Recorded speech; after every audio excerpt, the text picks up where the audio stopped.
आज चाहिँ म यो शुद्ध अर्ग्यानिक कोलाको रक्सी बनाउने पहिलोचोटि प्रयास गर्दैछु। कस्तो हुन्छ अब 15 दिन पछाडि तपाईँहरूलाई देखाउनेछु। अहिले चाहिँ कोलाको छिल्काहरू छिलेर कोला सबै रेडी गरेको छु। शुद्ध अर्ग्यानिक कोला, यसमा मिसावट केही पनि हुने छैन। यसमा सिर्फ मर्चा लाग्नेछ।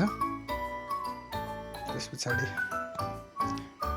15 दिनसम्म ड्रममा राखेर यसलाई बनाउने ट्राई गर्नेछु।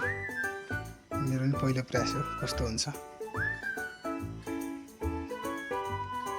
छिल्का छिलेर रेडी गरिसकेको छु।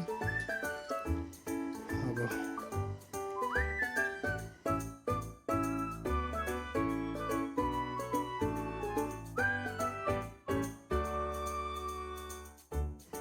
छिल्का छिलेर पुरै रेडी भएको छ। लगभग 4 गरी जति थियो होला कोला। 4 गरी कोला मजाले पाकेको कोला। यो मर्चा 2टा लगाएको छु मैले, सानो सानो बिस्किट, 2 बिस्किट अर्ग्यानिक गाउँबाट लिएको मर्चा। अब यसलाई लगाएर मजाले मोल्दैछु।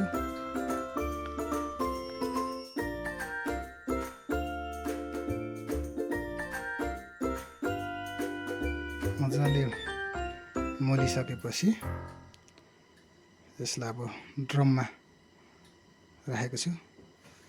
अब 15 दिन पछाडि ड्रममा सिल प्याक गरेर राखेको छु। अब 15 दिन पछाडि रक्सी पार्न रेडी हुन्छ।